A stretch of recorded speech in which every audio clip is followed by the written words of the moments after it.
Terima kasih banyak Pak Kamil, salam kenal. Iya, salam kenal juga Bu Nur.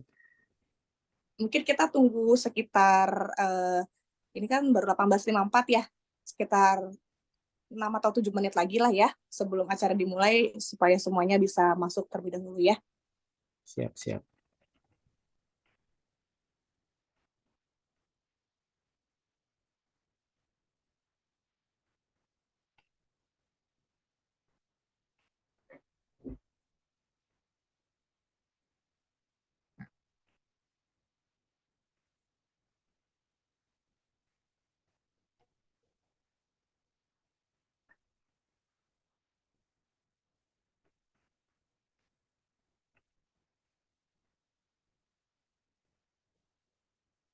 Assalamualaikum, malam Pak Kamil.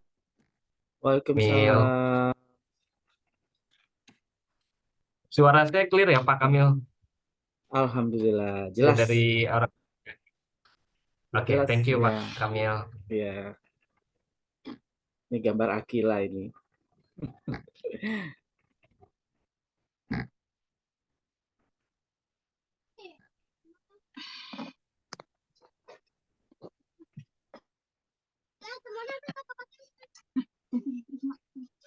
Ismail.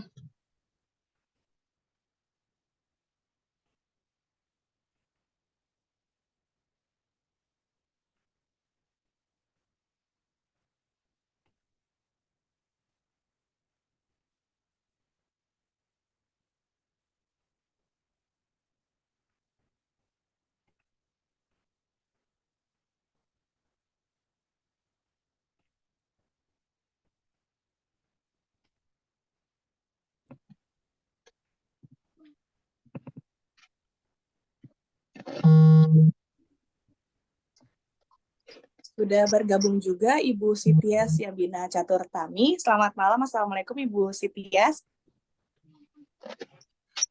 Pak, waalaikumsalam. Sebentar ya. Baik. Jangan di sini. Ya, baik, tidak apa-apa. Apa kabar hari ini? Pada malam hari ini tetap semangat. Tetap ya. Ini kan weekend ya, Bu Nadia ya. Benar-benar ini. TGIF kalau kan kata orang bule TGIF, kita harus Iya, semangat menghadapi semangat weekend. Iya, besok kan udah weekend, bisa Iya, santai-santai lah. Ya. Iya betul. Tapi bagi proktor dan teknisi ANBK besok kita masih bertarung nih Pak Kamil. Curhat jadinya ya. Mempersiapkan peralatan untuk bertarung tanggal Iya. 25-26 besok. Oke, semangat deh yang tim ANBK ya.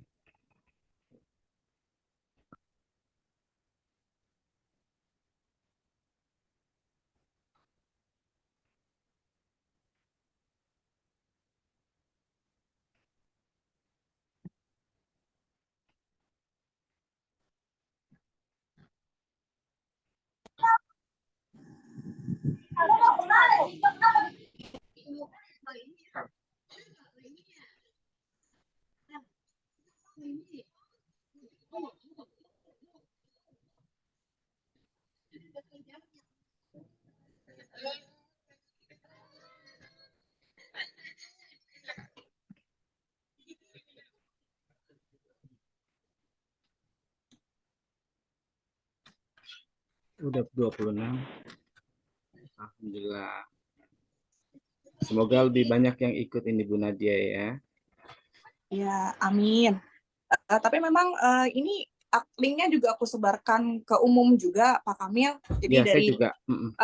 Dari MHI Jabodetabek, Ibu Yana juga sudah share linknya di grup MHI Jabodetabek, dan saya pun juga share ke grup-grup dan juga status sih. Jadi nggak hanya orang tua dari SD Muhammadiyah 48 aja yang bergabung, tapi dari ya masyarakat umum juga bisa bergabung. Iya. Ini juga saya share juga di SMP Muhammadiyah 26, guru-gurunya, semoga mereka bisa ikut ya.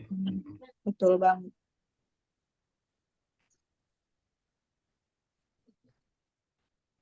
Ini tahun kedua ya Bu Nadia ya? Benar sekali, ini tahun kedua untuk Parenting Class berkolaborasi dengan Mother Hope Indonesia.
Sebentar ya, nggak boleh tuh.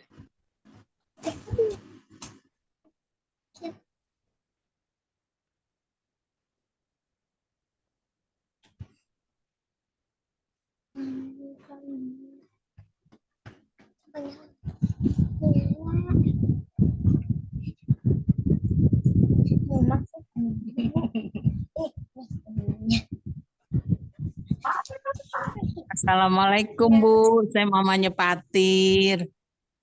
Waalaikumsalam. Assalamualaikum.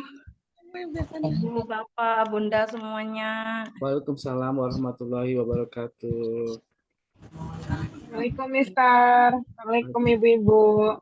Waalaikumsalam. Itu kan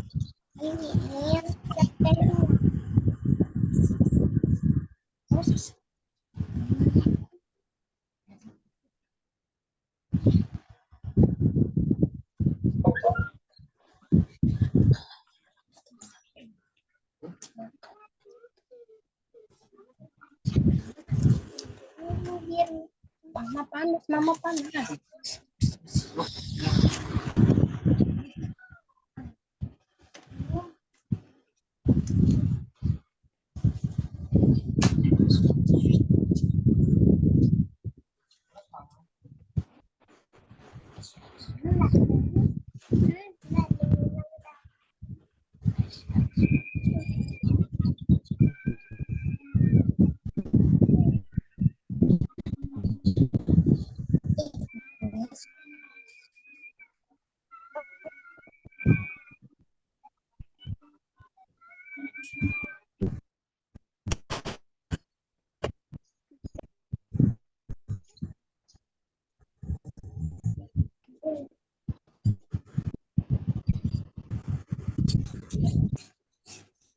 Baik, Bapak Ibu, saya ingatkan kembali, nanti akan ada absen yang bisa Bapak Ibu isi ya di kolom obrolan atau chat, nanti akan dikirimkan oleh host kita, Bu Aida. Nanti untuk absennya, link absennya mohon diisi, karena itu akan menjadi untuk absen orang tua dan juga untuk menjadi sertifikat. Jadi dipastikan isinya dengan nama lengkap, dan jika mempunyai gelar, harap diisi juga.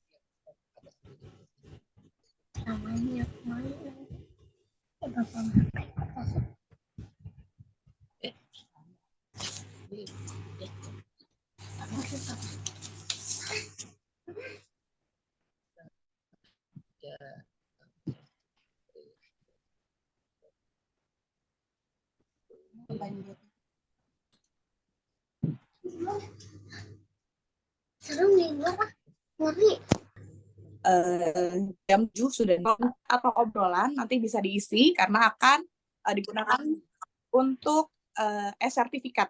Jadi harap diisi untuk absensi kehadirannya dipastikan menggunakan jika mempunyai. Berlangsungnya acara dimohon untuk mematikan mikrofonnya ya, karena takut ada terganggu atau ada gangguan dari luar sehingga menjadi kurang fokus pada saat materi dipaparkan seperti itu. Baik, akan saya mulai. Assalamualaikum warahmatullahi wabarakatuh. Waalaikumsalam warahmatullahi wabarakatuh. Terima kasih saya ucapkan kepada Bapak Ibu yang telah hadir dan meluangkan waktunya pada malam hari ini. Puji syukur kita haturkan kehadirat Allah Subhanahu wa taala karena berkat rahmatnya kita masih bisa berkumpul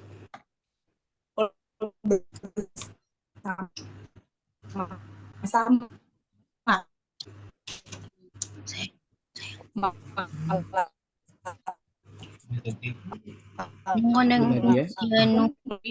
ya, menimba ilmu, tetap kita limpahkan untuk keluarganya, para sahabat, serta kepada seluruh umatnya hingga akhir zaman.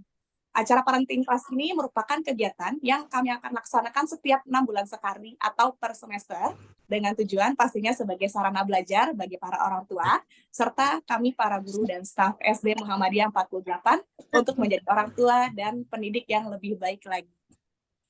Untuk acara parenting class kali ini, SD Muhammadiyah 48 berkolaborasi dengan Mother Hope Indonesia dengan mengusung tema yaitu mencegah toxic parenting dengan narasumber yaitu Ibu Sitiah Syabina Caturtami SPSI.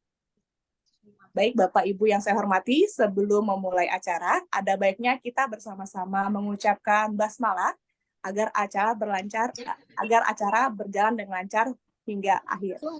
Bismillahirrahmanirrahim. Baik, sebelum memulai acara, marilah kita sama-sama dengarkan sambutan terlebih dahulu.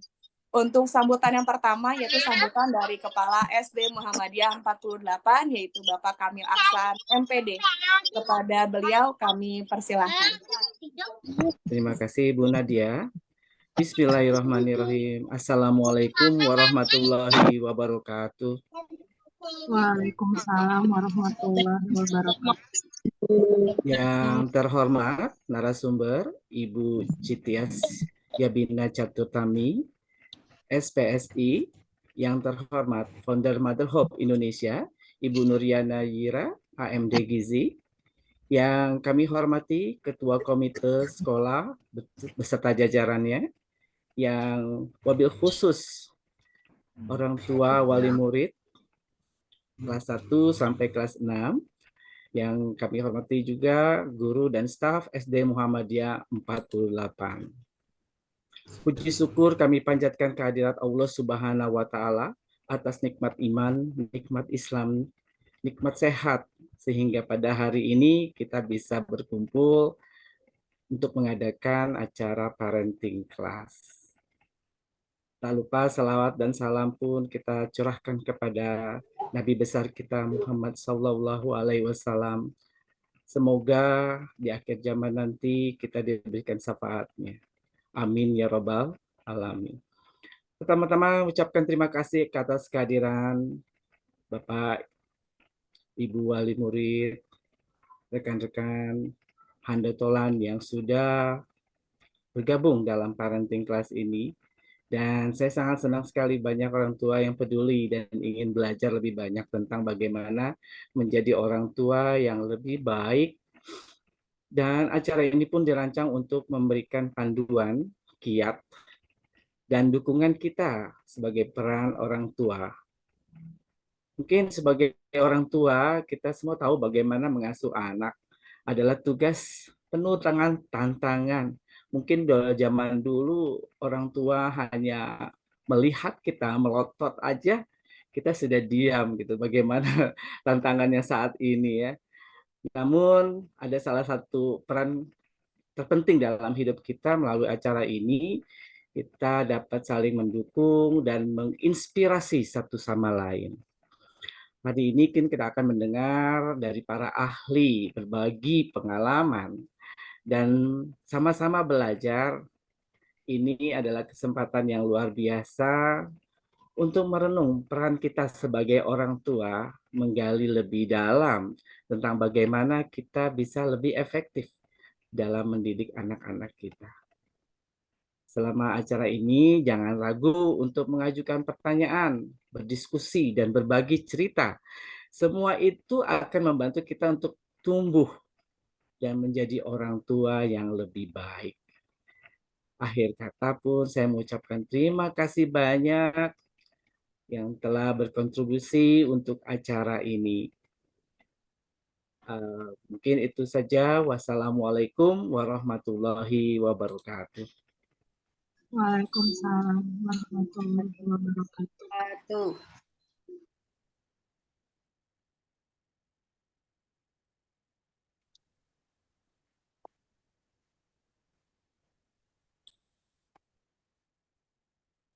Baiklah, terima kasih.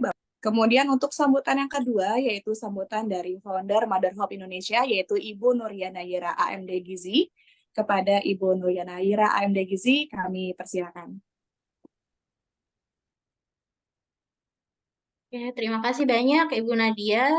Assalamualaikum warahmatullahi wabarakatuh. Marilah terlebih dahulu kita panjatkan puji dan syukur kehadirat Allah yang Maha Pengasih yang telah melimpahkan rahmat-Nya pada kita semua sehingga pada malam hari yang cerah ini kita dapat berkumpul di webinar ini dalam keadaan sehat walafiat untuk melaksanakan webinar mencegah toxic parenting pada malam hari ini.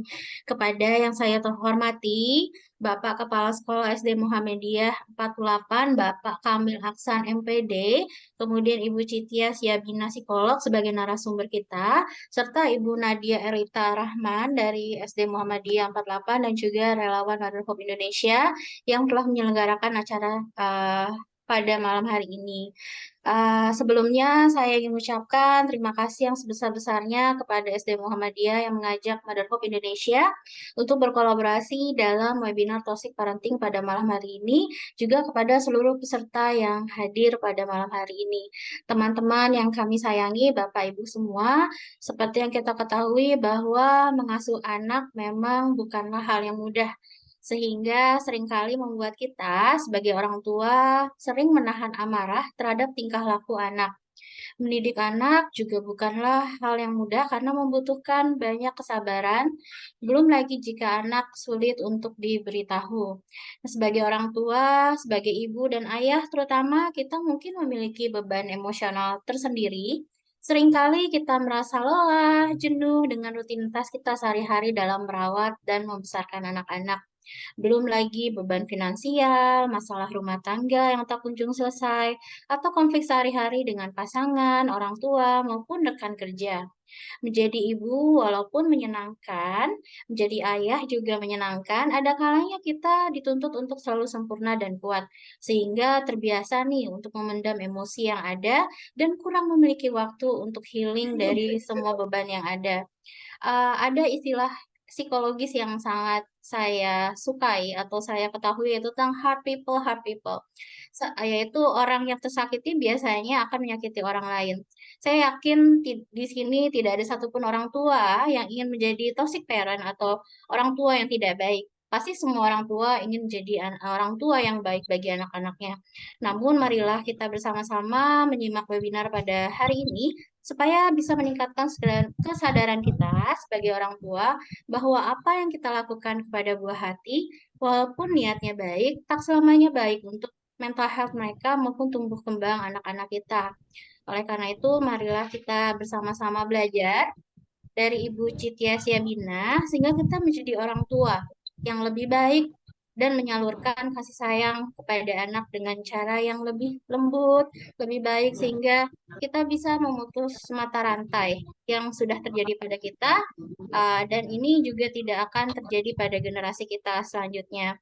Sekali lagi, saya mengucapkan terima kasih kepada SD Muhammadiyah 48 yang sangat luar biasa karena telah menyelenggarakan webinar mental health ini yang pastinya saya yakin akan bermanfaat buat semua orang tua yang ada di webinar ini dan juga atas sumbangsinya yang luar biasa nih kepada orang tua. Akhir kata, selamat menyaksikan webinar kita pada malam hari ini. Semoga webinar kita berjalan lancar, tidak ada kendala, dan teman-teman juga bisa bertanya kepada narasumber kita. Akhir kata, wassalamualaikum warahmatullahi wabarakatuh. Terima kasih, saya kembalikan kepada Ibu. Terima kasih juga kepada Ibu Nuriana atas sambutannya. Dan kita juga sangat berterima kasih kepada Madar kolaborasi dengan SD Muhammadiyah 48 untuk menciptakan parenting kali ini. Seperti itu. Dan benar sekali kepada Ibu Nuriana ya, bahwa saat ini toxic parenting itu adalah masalah yang cukup serius atau bahkan serius karena bisa berdampak seumur hidup kepada anak-anak kita. Dan di sini kita akan menjelajahi tanda-tanda yang perlu diwaspadai, penyebab serta langkah-langkah yang praktis untuk mencegah toxic parenting. Dan Bapak Ibu, tibalah saatnya kita pada acara inti, yaitu pemaparan materi oleh Ibu Citias Yabina Caturtami SPSI. Mungkin sebelumnya kita akan lihat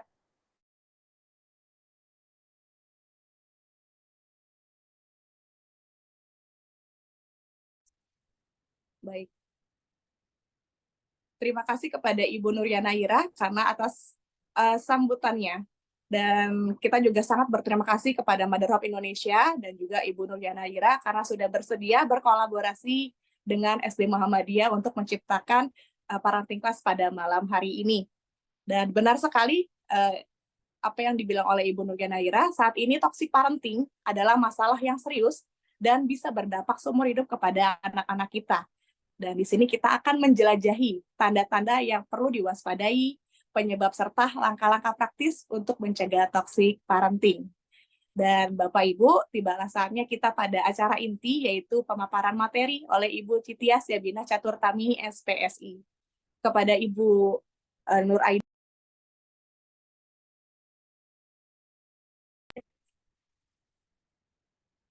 Ya, Ibu Aida.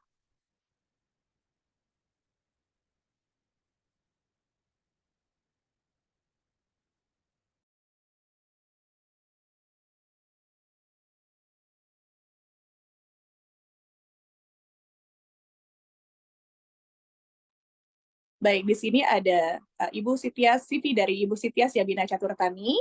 Saat ini merupakan mahasiswa magister profesi psikologi Untar. Dengan ibu satu anak, kegiatan sehari-harinya berkuliah dan menjadi seorang ibu tentunya. Seperti itu. Lalu ada kontak, mungkin bisa di-screenshot jika bersedia, jika berkenan Ibu Sitias ya. Lalu juga di sini kita bisa lihat untuk education dan experience dari Ibu Sitias. Beberapa kali ya, sudah 2 kali mengadakan webinar toxic parenting. Baik, kita sapa saja mungkin. Assalamualaikum Ibu Sitias. Waalaikumsalam semuanya, apa kabar? Alhamdulillah baik. Alhamdulillah baik. Alhamdulillah baik juga. Baik, untuk lebih lanjutnya mungkin agar tidak berlama-lama ya, bisa kita langsung saja ke materi intinya ya. Bisa dibantu kembali untuk share screen materinya. Oke, kita mulai aja kali ya, langsung ya. Oke, bismillahirrahmanirrahim. Sebelumnya apakah suara saya terdengar semuanya? Terdengar, Ibu. Oke, bismillahirrahmanirrahim. Assalamualaikum warahmatullahi wabarakatuh. Waalaikumsalam warahmatullahi Warahmatullahi Nama saya wabarakatuh. Citias Yabina, yang seperti tadi sudah dikenalkan oleh Mbak Nadia ya, biasa dipanggil Cici aja boleh. Di sini saya sebagai narasumber pada hari ini dengan materi toxic parenting. Sebelumnya saya juga berterima kasih kepada pihak Mother Hope yaitu Mbak Yana, lalu juga kepada pihak SD Muhammadiyah yaitu Pak Kamil dengan Mbak Nadia ya. atas kepercayaannya terhadap saya untuk mengisi acara pada malam hari ini. Semoga acara pada hari ini bisa bermanfaat untuk kita semua ya. Oh, suara saya kecil ya? Suara saya terdengar nggak ya? Halo, suara saya terdengar? Untuk di aku terdengar, Ibu Siti. Jelas ya? Jelas. Soalnya ada yang bilang kecil juga. Suaranya kecil, Bu. Sekarang masih kecil? Ya, cukup. Lumayan. Jelas. Sudah lebih jelas. Oke, baik. Kita mulai saja ya. Bagaimana cara mencegah toxic parenting? Boleh dilanjut slide-nya? Nah, oke, apa sih sebenarnya toxic parenting itu? Jadi secara definisi toxic parenting adalah suatu pola pengasuhan yang dilakukan dengan cara yang salah atau keliru, di mana pola asuh tersebut bisa melukai psikologis anak. Contohnya apa sih toxic parenting itu? Misalnya kita terlalu mengontrol anak, suka membentak anak, melakukan kekerasan fisik maupun verbal, melakukan pelecehan, menyalahkan anak, yang mengkritik, dan egois dengan tujuan demi kebaikan anaknya. Padahal yang kita tahu juga ya, walaupun kita mungkin mempunyai tujuan gitu ya, apa-apa demi kebaikan anak, apa-apa demi anak, tapi belum tentu sebetulnya hal tersebut adalah baik untuk anak. Jadi toxic parenting secara garis besar adalah pola asuh yang keliru terhadap anak ya, yang bisa sangat-sangat menyakiti anak itu sendiri gitu. Oke, boleh dilanjut? Nah, apa bedanya sih toxic parenting dengan toxic parents? Toxic parents adalah pelakunya atau orang tua itu sendiri. Orang tua yang melakukan toxic dalam mengasuh anak. Jadi gimana sih ciri-ciri toxic parents atau orang tua yang toxic itu? Ciri-cirinya memiliki pola perilaku negatif yang repetitif, dominan, dan konsisten seiring dengan anak tumbuh. Contohnya adalah yang pertama kayak terus-menerus meninggalkan trauma, melakukan pelecehan abusif dan menyalahkan anak-anak, terus mengedepankan keinginan sendiri dan tidak peduli perasaan atau pendapat anak. Dan mereka terus melakukannya selama bertahun-tahun sampai mereka dewasa. Sebetulnya mungkin kita pernah ya keadaan atau kondisi mental di mana mungkin tiap hari juga is not a good day gitu ya untuk kita. Kita juga tiap hari mungkin ada capeknya, ada lelahnya, ada keselnya gitu ya. Kita nggak sesabar biasanya sama anak gitu ya. Tapi kalau misalnya kita melakukan itu setiap hari, konsisten, misalnya membentak anak, sering marahin anak, atau melakukan kekerasan fisik maupun verbal, anak tersebut bisa terluka ya tentunya. Dan kalau misalnya kita melakukannya terus-menerus, setiap hari, selama bertahun-tahun, tentu kita menjadi orang yang tergolong toxic parents ya. Jadi memang sebetulnya tanggung jawab sebagai orang tua itu sangat besar ya, karena mungkin kita membesarkan seorang anak tidak hanya sampai mereka menikah gitu ya, tapi seumur hidup ya tugas menjadi orang tua, di mana kitanya sendiri harus mempunyai kesehatan yang mental yang bagus. Contohnya mungkin kalau misalnya kita membangun kesehatan yang mental yang bagus untuk kita, kitanya juga harus memperbaiki komunikasi dengan suami, terus kitanya juga harus bisa meregulasi emosi sendiri gitu, agar kita juga bisa menjadi orang tua yang sehat untuk anak-anak kita semua, gitu ya. Oke, selanjutnya. Nah, pertanyaannya nih sekarang, gimana kalau pernah nih kelepasan bentak anak? Atau gimana nih kalau pernah pukul anak? Apakah termasuk toxic parents juga atau tidak? Di sini siapa nih ibu-ibu yang pernah kelepasan bentak anak nih? Saya juga udah pasti pernah ya kelepasan. Karena saya juga manusia biasa ya. Oke, selanjutnya. Oke, next. Nah, sebetulnya belum tentu ya, misalnya kita sekali dua kali kelepasan bentak anak, atau sekali dua kali marah sama anak dengan nada tinggi, sebetulnya kita belum tentu ya menjadi toxic parents. Karena menurut Susan Forward atau Buck ini, no parents can be emotionally available all the time. Jadi nggak ada orang tua yang emosinya stabil terus tiap hari gitu ya, karena juga kita manusia biasa ya, ibu-ibu, bapak-bapak ya, yang mempunyai emosi, yang pastinya naik turun, seperti yang saya bilang tadi, kita juga pasti punyalah hari-hari di mana kita lelah, capek gitu ya, jadi kita nggak sesabar biasanya gitu kan, karena kita juga, balik lagi, kita adalah manusia biasa ya, yang tidak luput dengan kesalahan. Jadi wajar sebetulnya apabila mungkin terkadang orang tua berteriak ya, atau misalnya terlalu mengontrol anak, atau membuat kesalahan gitu ya, karena kita juga manusia. Tapi apa bedanya sih kalau misalnya toxic parenting dengan kita kelepasan gitu ya bentak anak. Nah, misalnya kalau kelepasan bentak anak itu sekali-kali doang. Jadi mungkin kita cuma 3 kali atau mungkin cuma sekali, nggak tiap hari kita marah sama anak gitu ya. Tapi kalau misalnya kita kelepasan bentak anak atau marah sama anak nih, sebagian anak tuh dapat mengatasi hal tersebut selama ditanamkan pengertian dan kasih sayang yang cukup. Contohnya misalnya kayak gini, kita kasih tahu anak kita nih, apalagi mungkin di usia-usia balita gitu ya, atau toddler di mana dikasih tahu sekali itu selalu ngeyel gitu ya, atau selalu nggak nurut gitu ya. Nah, misalnya kita kasih tahu mereka dan mereka nggak mau dengar, terus akhirnya kita bentak mereka, terus nanti mungkin kita biasanya habis itu menyesal ya, aduh kenapa sih tadi saya marahin anak gitu ya, kasihan gitu udahnya kan. Nah, misalnya setelah kita mungkin udah reda emosinya, udah merasa lebih baik, kita kasih pengertian ke anak kita. Misalnya, contohnya diawali dengan kata minta maaf. Misalnya kayak gini, maaf ya, mungkin tadi Bunda kelepasan marahin adik, misalnya kayak gitu. Tadi soalnya Bunda marah karena adik nggak mau dengerin, Bunda merasa sedih dan kesal. Kita juga kasih tahu apa tuh emosi yang kita rasakan, supaya anak itu paham kenapa sih orang tua tuh membentak saya, kenapa. Jadi anak juga tahu alasannya kenapa gitu ya. Misalnya kita juga kasih tahu alasannya kenapa kita marah, terus emosi apa yang kita rasakan, kita komunikasikan kepada anak, supaya anak lebih paham. Setelah itu kan anak menjadi melihat ya ibunya, oh ternyata ibu itu bisa boleh ya merasakan berbagai macam emosi, anak boleh merasakan berbagai emosi, ibu juga boleh gitu. Jadi sewaktu-waktu dia mempunyai suatu emosi, dia lebih mudah mengkomunikasikannya karena dia melihat kita kan.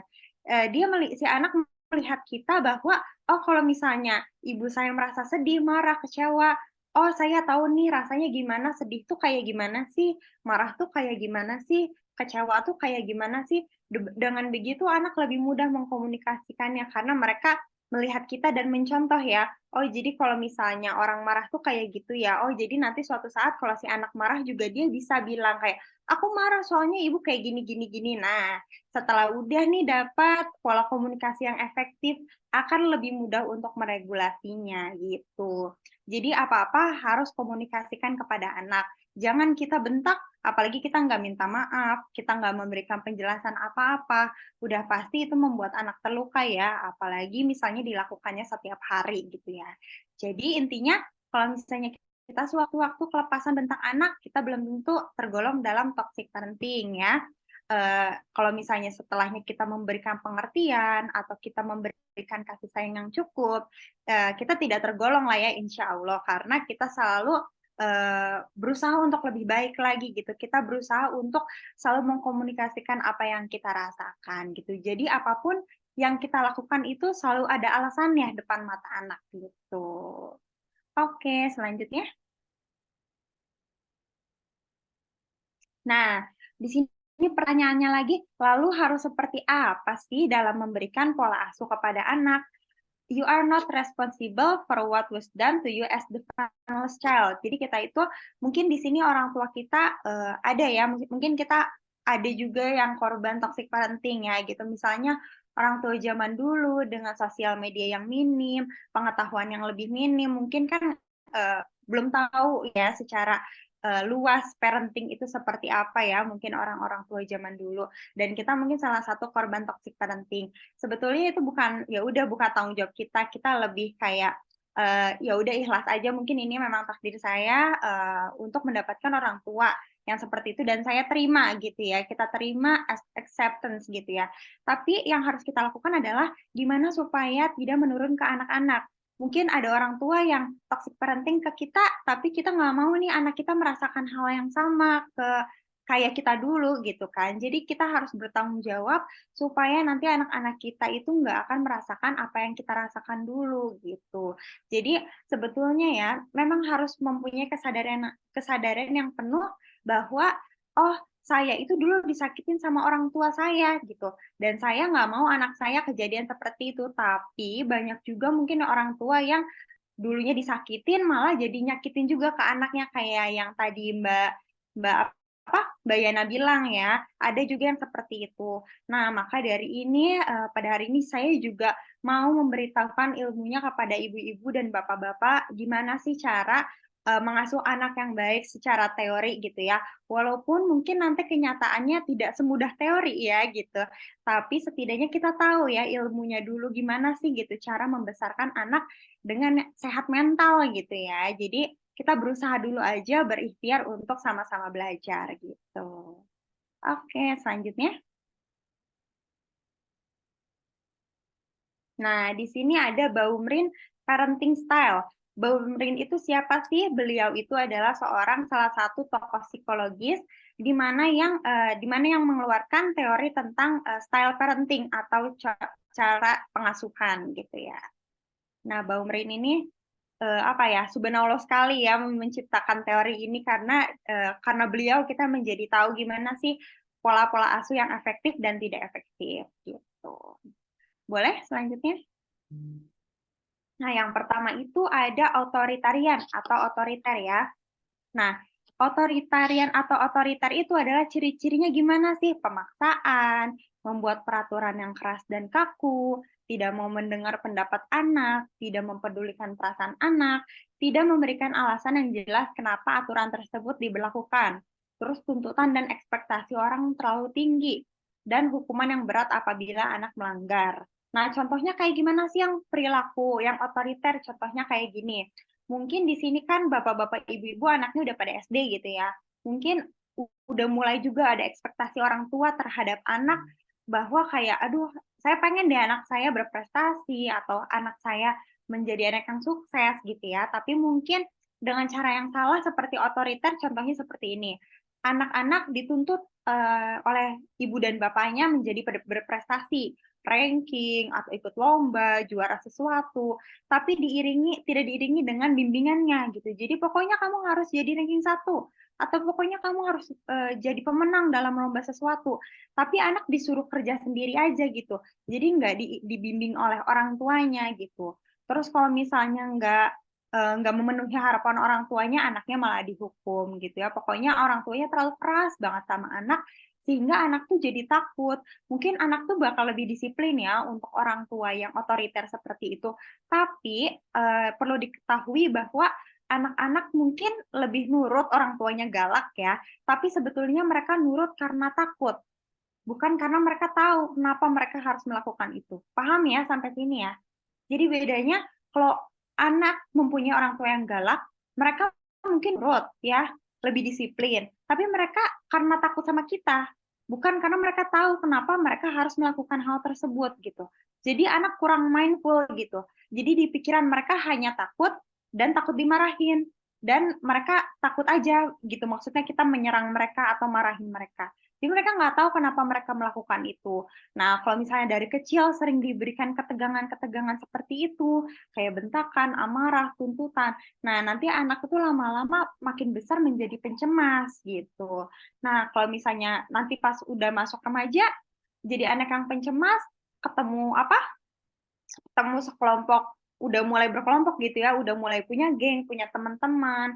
Kalau misalnya anaknya pencemas, bisa jadi dia menjadi korban bullying juga yang kayak sekarang. Karena dia ngerasa dari dulu tuh dimarahin terus, dia merasa jadi nggak berdaya, nggak percaya diri, dia jadi lebih pemurung nanti pas saat remaja.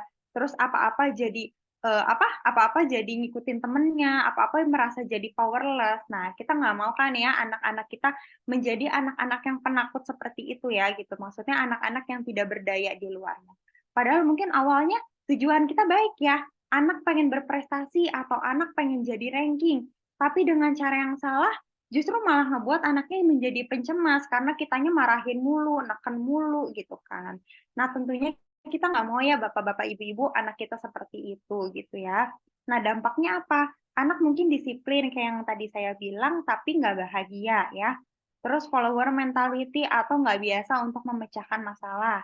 Self-esteem rendah atau nggak percaya diri. Terus sulit membedakan mana yang benar dan salah. Karena kebanyakan mereka itu orang bilang apa langsung ikutin, orang bilang langsung apa ikutin. Jadi nanti gedenya juga nggak punya prinsip dan nggak bisa memutuskan yang benar atau yang salah karena udah biasa dari dulu sama orang tuanya itu selalu diputuskan harus bagaimana. Pokoknya kamu harus A, pokoknya kamu harus B, pokoknya kamu harus C. Jadi anak nggak kebiasa untuk melakukan problem solving gitu ya. Jadi intinya nanti anaknya menjadi pencemas kalau otoriter gitu. Oke, boleh next. Nah, yang kedua ini ada otoritatif, mirip-mirip ya namanya otoritarian dan otoritatif. Tapi simpelnya yang tadi otoriter, yang sekarang demokratis sajalah gitu ya dalam bahasa Indonesia. Jadi lebih mudah untuk dipahami. Nah, ciri-cirinya tuh apa sih? Membiarkan ruang untuk anak memilih dan belajar dari kesalahan. Terus tetap memberikan batasan atau aturan yang jelas. Memberikan penjelasan dan membimbing atas kesalahan anak. Terus tetap memberikan hukuman namun tidak berat. Nah, contohnya orang tua yang demokratis itu gimana? Ini adalah satu-satunya parenting style yang sangat disarankan dan paling efektif adalah ini, demokratis ya. Jadi contohnya kayak gini, mungkin kita tahu ya, mungkin anak boleh nonton, tapi nontonnya mungkin dibatasi, atau misalnya apa yang dia konsumsi dari televisi kita juga kontrol gitu ya. Misalnya ada anak yang mempunyai screen time-nya 2 jam per hari gitu kan. Bilang mungkin sama anak, oke boleh kakak nonton, tapi 2 jam ya per hari, nggak boleh lebih. Terus misalnya main games hanya boleh di hari libur, misalnya kayak gitu ya. Kita memberikan aturan yang jelas nih gitu kan. Terus kita juga memberitahu kenapa alasan kita melakukan itu, karena supaya misalnya nggak ganggu belajar atau nggak kecanduan, kita mempunyai alasan yang jelas gitu kan. Selalu diberikan alasan kenapa kita bertindak seperti itu gitu kan. Misalnya anak juga membuat kesalahan, dia misalnya megang gelas kaca ya, terus kita bilang, "Adek hati-hati ya, itu gelas kaca, nanti kalau pecah bisa bahaya." Tapi dia tetap megang gelasnya tidak hati-hati dan akhirnya misalnya gelas tersebut beneran pecah ya, dan tangannya luka misalnya contohnya kayak gitu. Nah, kita bilang sama anak, "Tadi kan sudah Bunda bilang kalau misalnya pegang gelas itu hati-hati, karena itu bisa melukai. Sekarang betul kan, lihat lukanya, ya udah nggak apa-apa, ayo kita beresin bareng-bareng." Nah gitu, kita misalnya ngajarin anak kita untuk lebih bertanggung jawab, misalnya minta anak, ayo kita bantu ambil pelnya, atau kita bantu ambil sapunya, atau apa gitu. Jadi anak juga bisa lebih bertanggung jawab gitu, tapi dia juga bisa tuh belajar dari kesalahan. Oh, kalau saya megang gelas nggak hati-hati bisa pecah ya, dampaknya kayak gini. Anak jadi banyak eksplor dan banyak belajar ya. Tapi tentunya dengan pola asuh yang demokratis juga harus diiringi dengan kitanya yang sabar. Karena pasti di usia-usia segitu anak pengen tahu ya, pengen tahu kenapa, gimana, bagaimana. Pasti lebih pengen banyak eksplor ya, dan tentunya pasti anak lebih banyak membuat kesalahan. Tapi bagaimana kita menghadapinya saja gitu. Kalau misalnya kita menghadapinya dengan baik, kita tetap membimbing anak-anak melakukan kesalahan, ya anak akan menjadi lebih pintar justru. Karena setelah tahu belajar dari kesalahan, terus kitanya membimbing dengan baik dan mengarahkan dengan baik, anak menjadi lebih pintar karena lebih banyak eksplor di lingkungan gitu ya.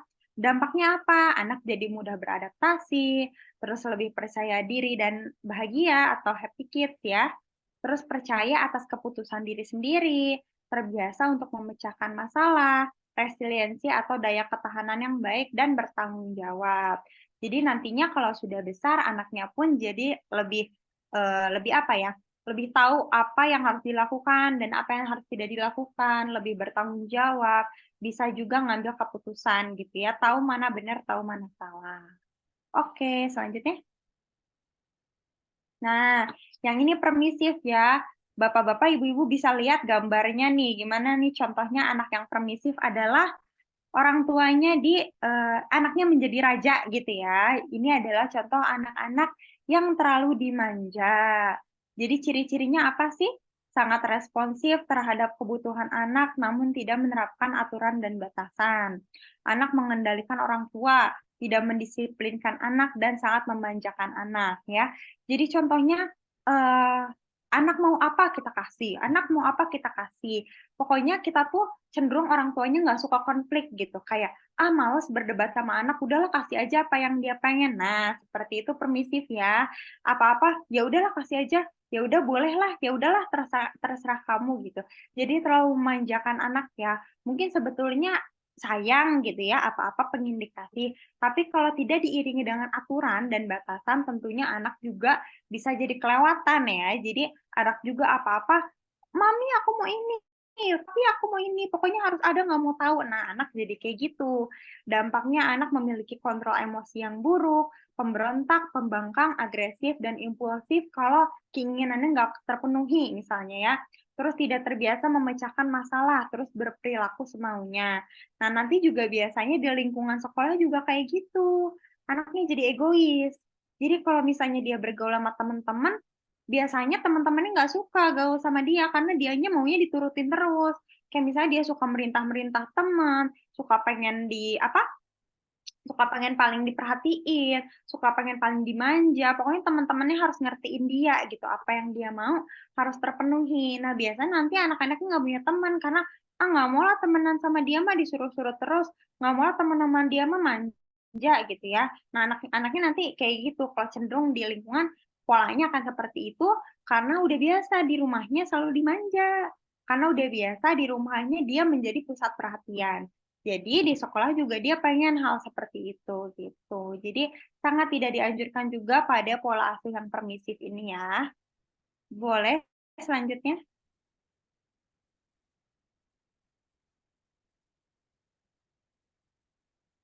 Oke, ini terakhir adalah neglect ya. Neglect ini adalah pola asuh yang anak-anaknya benar-benar nggak diperhatiin. Contohnya biasanya ayah ibunya bekerja, misalnya, maksud saya nggak semua orang tua seperti itu ya, nggak semua orang tua yang bekerja, dia akan begitu sama anak. Tapi di sini contohnya misalnya orang tuanya seharian bekerja, terus nggak sempat untuk membimbing anak, nggak sempat, bonding sama anak, nggak sempat memberi perhatian dan segala macam. Jadi anaknya benar-benar dibiarin banget. Contohnya, nggak merespon kebutuhan apapun maupun ekspektasi. Jadi anak mau apa nggak maksudnya anak mau apa dibiarin, terus orang tuanya juga nggak punya ekspektasi sama apa-apa sama anaknya kayak udah terserah kamu aja lah hidup mau kayak gimana, kayak anak dibiarin hidup sendiri gitu. Jarang berkomunikasi sama anak, nggak membimbing dalam aktivitas anak-anak, nggak menaruh perhatian apapun. Nah, kalau kayak gitu kan ini paling bahaya ya, karena mereka benar-benar nggak punya harapan apa-apa sama anaknya dibiarin banget gitu ya. Nah, dampaknya itu ini paling parah bisa rentangnya kena depresi, terus gagal dalam memiliki hubungan, mengekspresikan kemarahan dengan cara perilaku berbahaya, dan mengisolasi diri. Jadi anaknya karena nggak punya figur orang tua ya, nggak dapat kasih sayang orang tua, nggak dapat kasih sayang ayah dan ibu, jadi dia nggak punya figur siapapun untuk dicontoh gitu ya. Jadi dia pasti udah ngerasa kesepian kayak, aduh orang tua saya tuh gimana sih nggak merhatiin saya, terus saya tuh kayaknya nggak berharga deh jadi anak. Saya tuh kok nggak kayak anak-anak yang lain ya yang diperhatiin, kok saya nggak diperhatiin apapun sama orang tua saya gitu. Jadi nanti remajanya dia bisa rentan terkena depresi gitu. Oke, selanjutnya. Nah, di sini ada bagan ya atau grafik. Ini kita bisa dilihat paling atas ada otoritatif. Jadi di otoritatif itu panahnya kita responsifnya tinggi, tapi tuntutannya juga tinggi. Jadi dengan kata lain, kalau misalnya otoriter atau otoritatif atau demokratis itu, walaupun kita menuntut anak tinggi, tapi kita juga membimbing anak ya, membimbing anaknya juga oke gitu.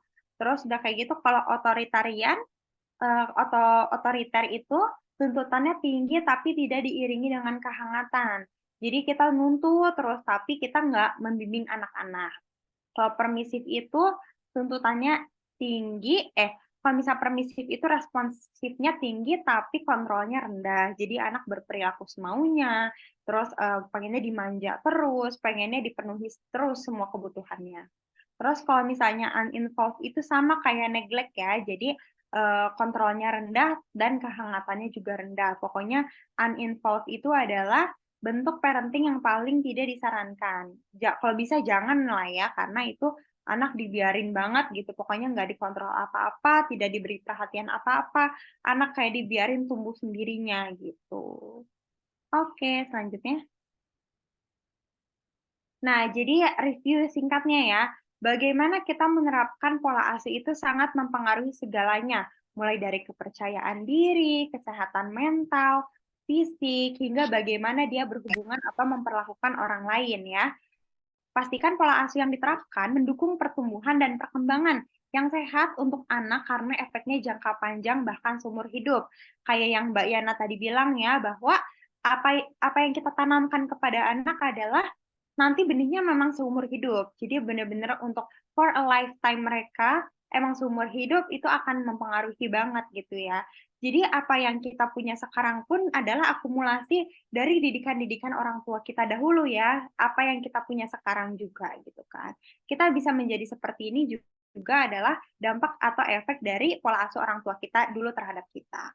Terus toxic parenting itu tidak menunjang perkembangan dan pertumbuhan anak, bahkan menyakiti anak sehingga menjadi sakit secara fisik atau mental. Jadi bisa dikatakan toxic parenting itu kalau misalnya yang pola asuhnya kayak otoriter, permisif, terus neglectful itu termasuk toxic parenting. Jadi yang paling disarankan adalah pola asuh yang demokratis. Jauh ini dapat dipahami ya? Oke, boleh lanjut? Nah, bentuk toxic parenting itu seperti apa sih? Yang pertama ada kekerasan fisik, kayak memukul, nampar, atau mendorong tubuh anak. Lalu kekerasan verbal, kayak orang tua mudah mengkritik hasil usaha anak, sering memberikan makian atau mengucapkan kata-kata yang menyebabkan anak merasa sakit hati, body shaming, atau membandingkan anak. Di sini juga pasti mungkin kita pernah ya, dulu misalnya mungkin dibanding-bandingin orang tua kita sama kakak, atau kita sama saudara. Itu jangan ya, jangan kita turunkan kepada anak-anak, karena itu sangat membuat anak merasa tidak berharga karena kayak kenapa aku harus menjadi dia, aku ya aku saja gitu. Setiap anak juga kita harus yakin punya kemampuannya masing-masing, terus mempunyai keunikannya masing-masing yang kita tidak perlu sama ratakan sama dengan anak yang lain. Kalau anak yang lain lebih pintar matematik, ya mungkin anak kita lebih pintar olahraga. Kalau anak yang lain lebih pintar IPA, mungkin anak kita pintar IPS. Jadi kita nggak boleh menyamaratakan semua anak ya. Jadi kita yakin pasti anak kita bisa bertumbuh dengan optimal, sehat, dan mempunyai keunikan masing-masing. Lalu kekerasan emosional, contohnya orang tua yang sulit mengapresiasi keberhasilan anak, tidak mempunyai rasa empati atas emosi yang dirasakan anak, dan tidak mampu memberikan dukungan atas impian atau cita-cita yang ingin diraih oleh anak. Jadi ya udahlah, mau anak mau juara, mau apapun juga kayak nggak pernah mengapresiasi atau nggak pernah mengekspresikan bentuk kasih sayang kita gitu. Oke, boleh lanjut? Nah, dampaknya itu apa sih? Dampaknya banyak banget ya. Anak yang sering dipukuli ketika kecil, dilecehkan secara fisik atau seksual, terlalu dilindungi, diperlakukan seperti orang bodoh, terlalu dibebani rasa bersalah, mempunyai gejala yang sama. Jadi intinya anak yang kena dampak toxic parenting itu rata-rata sama ya. Jadi penelitian yang dilakukan oleh beberapa peneliti di luar sana, toxic parenting-nya mungkin beda-beda. Misalnya ada yang satu selalu dipukuli, yang satu misalnya dikasih kekerasan verbal gitu ya. Tapi dampaknya selalu sama. Kayak contohnya mudah merasa bersalah, ketakutan, tertekan, nggak stabil emosinya, kesepian, sulit mengekspresikan emosi, trauma, gangguan emosi, nggak berharga, nggak percaya diri, emosi nggak stabil, dan sulit konsentrasi. Nah, biasanya mungkin ada beberapa kasus bunuh diri di luar sana yang dilakukan oleh remaja gitu ya. Misalnya kasus bunuh dirinya, dia lompat atau misalnya dia cutting di tangan gitu ya. Nah, itu mungkin dampak dari dia nggak bisa meregulasi emosinya dengan baik. Jadi makanya dia langsung mengambil keputusan yang pendek, kayak udahlah saya ngapain hidup, ya udah saya bunuh diri aja gitu. Jadi mungkin itu bisa jadi gitu ya, tapi belum tentu semua ya. Tapi bisa jadi yang paling memungkinkan adalah kurangnya figur orang tua. Jadi toxic parenting ini dampaknya sangat mengerikan ya. Semoga bapak-bapak, ibu-ibu semua di sini tidak ada ya yang toxic parenting terhadap anaknya. Oke, selanjutnya. Nah, kenapa sih seseorang bisa nih kena dampak tersebut dari toxic parenting? Dinamika psikologisnya tuh gimana sih? Jadi yang pertama begini ya. Yang pertama kita anaknya sering dimarahi, dibentak, dilecehkan setiap hari ya. terus selama bertahun-tahun, berbulan-bulan gitu ya, sampai dia tumbuh dewasa. Nah, nanti lama-lama dia mulai ngerasa nih, mulai merasa nggak berdaya atau defenseless ya, dan menyalahkan diri sendiri. Kayak contohnya, apa sih apa yang aku lakukan kayaknya salah terus deh. Kayaknya aku ngerasa nggak berharga deh. Kayaknya apapun yang aku lakukan selalu salah, misalnya contohnya gitu. Nanti anak tuh biasanya ini terbentuknya nanti remaja ya, pas SMP kelas 1 gitu, atau SD kelas 6 mulai tuh. Udah mulai ada bibit-bibit nggak percaya diri ini kalau misalnya orang tuanya sering melakukan toxic parenting ya. Terus lama-lama dia makin merasa, oh ya udahlah mungkin emang saya pantas ya diperlakukan seperti itu. Dia juga jadi di lingkungan luar, kayak di sekolah atau di lingkungan teman-temannya dia ngerasa juga nggak berdaya, kayak ah nggak percaya diri, nggak pantas bergaul, dia jadi cenderungnya pemurung gitu ya. Nah nanti tumbuh menjadi individu yang inadequat ya, nggak berdaya, sulit untuk berkembang dengan cara yang positif. Jadi dia nanti cenderung pendiam, pemurung, terus kayak dia juga merasa apa? Merasa nggak percaya diri untuk masuk ke dalam lingkungan sosial gitu ya. Terus akhirnya membentuk kepribadian seseorang yang tidak percaya diri dan tidak berharga. Karena kalau anak udah merasa seperti nggak berharga, dampaknya kemana-mana banget. Jadi kayak ngerasa lebih rentan terkena depresi, terus lebih ngerasa nggak berharga, lebih nggak pantas hidup, dan lain-lain ya. Jadi dampak toxic parenting itu sangat mengerikan ya. Lalu selanjutnya boleh? Nah, ini di sini kita ada contoh kasus ya. Di sini juga saya mau ajak interaksi nih ya Bapak Ibu supaya lebih semangat lagi, lebih konsentrasi lagi ya nih ya. Kasus penganiayaan Mario Dandi ya. Semua pasti udah tahu ya kasus Mario Dandi seperti apa. Saya bacakan kasusnya. Mario Dandi terbukti melakukan tindak penganiayaan meliputi pukulan, tendangan, sampai injakan yang dilayangkan kepada David Ozora hingga terbaring koma. Lingkungan serta pola asuh menjadi faktor pendukung munculnya sifat arogansi dan impulsif, berupa kekerasan tanpa berpikir panjang untuk menakar konsekuensi yang mungkin terjadi. Oke, boleh lanjut? Nah, pola asuh yang diduga diterima oleh MDS ini adalah permisif, yang seperti tadi saya bilang ya. Permisif itu berarti adalah pola asuh yang terlalu dimanjakan ya. Gaya pengasuhan yang terlalu memanjakan di mana orang tua sangat minim memberikan kendali, aturan, dan batasan kepada anak ya. Orang tua kerap memenuhi dan menuruti semua permintaan dan tuntutan anak dengan berbagai fasilitas mewah yang diberikan. Sehingga anak tidak dilatih untuk mengontrol diri, menakar resiko, empati, sehingga melakukan kekerasan ya. Saya di sini mengutip dari berita-berita ya, di berita-berita dikatakan bahwa beliau memang anak dari orang kaya gitu ya, orang yang berada, sehingga memang terbiasa nih untuk mendapatkan fasilitas, servis, atau pelayanan yang serba mudah, serba mewah. Jadi anaknya itu nggak mampu untuk menakar resiko yang dilakukan gitu ya, karena mungkin dia di rumah terbiasa powerful ya, di rumah terbiasa untuk dimanja, terbiasa menjadi raja, jadi di luar juga dia melakukan kekerasan kepada orang lain karena dia ingin membuktikan bahwa dirinya adalah kuat ya, karena dia kuat, jadi saya juga pengen paling kuat di lingkungan dimanapun saya berada. Jadi dia langsung gitu melakukan kekerasan kepada David hingga koma ya. Jadi mengerikan sekali ya, sampai mungkin di foto tersebut, di foto ini juga dia masih bisa melambaikan tangan ya. Jadi mungkin dia merasa bahwa kasus ini itu tidak ada apa-apanya gitu. Jadi kayak santai saja gitu. Jadi saya harap juga pokoknya ibu-ibu dan bapak-bapak di sini tidak ada yang melakukan toxic parenting ya setelah kelas ini terutama. Oke, lanjut. Nah, oke. Semua juga pasti udah tahu ya Maudy Ayunda itu siapa. Oke, di sini Muren Murjoko dan Didit Jasmedi kini menjadi kiblat kaum milenial untuk belajar parenting. Keberhasilannya dalam mendidik Maudy Ayunda hingga diperebutkan Harvard University dan Stanford membuat masyarakat kagum. Selain itu, Maudy terkenal bertalenta dari kecil. Maudy dapat bergelut di dunia musik, artis, dan banyak aktif kontribusi di Indonesia. Oke, di sini saya mau tanya nih, Bapak-bapak dan Ibu-ibu, kira-kira orang tua Maudy Ayunda ini menerapkan pola asuh apa? Boleh di chat di kolom chat ya, supaya kita lebih aktif lagi. Ayo, diingat-ingat lagi tadi materinya apa ya? Kira-kira orang tuanya Maudy Ayunda ini menerapkan pola asuh. Oke, udah pada paham ya berarti ya. Betul, pola asuh yang demokratis. Betul. Selanjutnya boleh? Nah, pola asuh yang diterima Maudy Ayunda itu otoritatif atau demokratis. Saya juga mengutip nih, saya juga sangat mencontoh Ibu Muren ya, karena beliau membuat saya kagum ya dengan pola asuh parenting yang seperti itu, dengan mungkin zaman dulu keterbatasan teknologi juga masih minim, tapi beliau sudah sangat menguasai bagaimana cara membesarkan anak yang bertanggung jawab ya. Kalau sekarang kan lebih mudah ya, segala informasi, mungkin ada TikTok, ada mungkin psikolog-psikolog yang sering sharing, atau dokter anak, atau dokter-dokter yang lain yang sering membahas isu kesehatan mental ya gitu.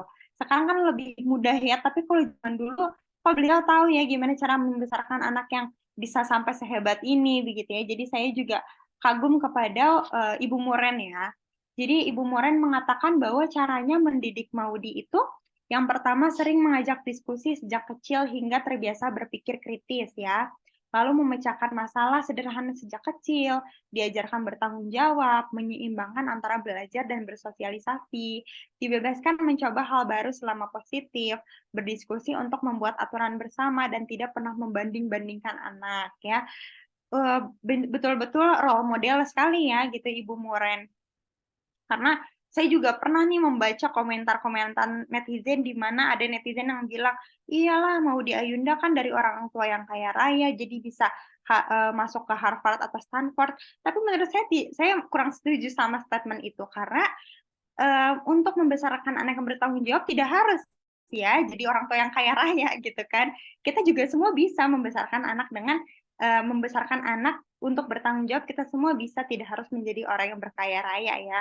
Kalau misalnya kita masuk ke Harvard atau Stanford juga saya pikir banyak beasiswa atau LPDP di luar sana yang bisa mengakses atau memfasilitasi kita untuk masuk ke perguruan di luar negeri gitu ya. Jadi nggak harus kita turunan orang kaya gitu kan. Jadi apapun yang kita harapkan semoga diharapkan bisa mendidik anak dengan baik lah gitu ya nantinya seperti Maudy Ayunda ini. Oke, selanjutnya. Oke, di sini main topik kita ya. Jadi gimana sih cara mencegah toxic parenting gitu ya? Yang pertama adalah mengenali dan menyadari perilaku toksik yang berasal dari diri sendiri. Nah, mungkin di sini kita juga punya nih turunan gitu ya, yang mungkin orang tua kita dulu melakukan toxic parenting terhadap kita ya. Jadi dalam latar belakang keluarga yang berbeda-beda, tanpa kita sadari mungkin pola asuh yang kita terima juga bervariasi. Dengan itu secara tidak langsung akan mempengaruhi bagaimana kita bereaksi terhadap anak. Jadi mungkin turun-temurun ya. Cara mencegahnya supaya kita memutus nih rantai toxic parenting dari orang tua kita ke kita ya, supaya kita nggak gitu ke anak. Yaitu fokuskan kepada pola asuh yang telah kita terapkan, seperti refleksi diri. Apakah saya sudah cukup membangun kualitas interaksi yang baik kepada anak? Apakah saya sering melarang anak tanpa memberikan penjelasan yang baik? Ini juga boleh ya, sambil Bapak Ibu hayati ya pertanyaan-pertanyaannya. Coba tanyakan ke diri sendiri, pernah nggak Bapak Ibu seperti itu ya? Apakah saya sering melepas dan membiarkan anak berperilaku semaunya asal dia diem? Contohnya kayak, dia merengek pengen nonton, ya udahlah kasih aja nonton biar dia diem. Nah, pernah nggak seperti itu? Apa saya sering memukul dan melakukan kekerasan pada anak? Kalau misalnya memang pernah, ya tidak apa-apa. Kita kenali, sadari, dan perbaiki ya. Setelah ini diharapkan semoga kita tidak seperti itu lagi sama anak. Oke, selanjutnya. Oke, yang kedua adalah membuat batasan yang sehat dan menghormati privasi anak. Kita harus menghormati privasi dan individualitas anak dengan membiarkan mereka membuat keputusan yang sesuai dengan usianya dan tidak memaksa anak untuk selalu menuruti apa yang kita inginkan. Ini juga melibatkan penetapan aturan dan konsekuensi yang jelas dan penerapan yang konsisten. Contohnya ya, misalnya, mungkin ada anak kecil yang, aku pengen pakai baju yang ini, mau keluar, tapi misalnya pakai baju tidur gitu ya. Kan nggak pantas gitu, mungkin kita sebagai orang tua, aduh jangan pakai yang itu dong, kan masa keluar pakai baju tidur. Atau misalnya bawa garis-garis atas bunga-bunga gitu kan, nggak matching gitu ya. Misalnya orang tuanya bilang, adik jangan pakai baju yang itu, nggak matching gitu. Kita bisa mengubah menjadi adik suka baju itu ya, adik boleh pakai kalau emang adik mau.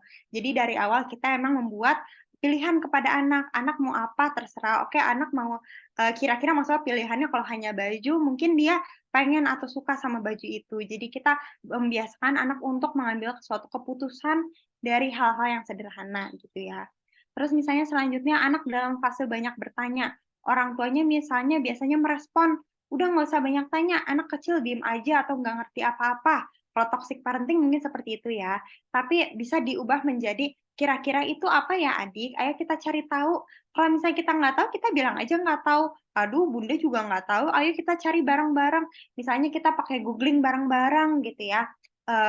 Ikan-ikan di laut, misalnya ikan ini namanya apa? Bunda juga nggak tahu. Kita cari bareng-bareng.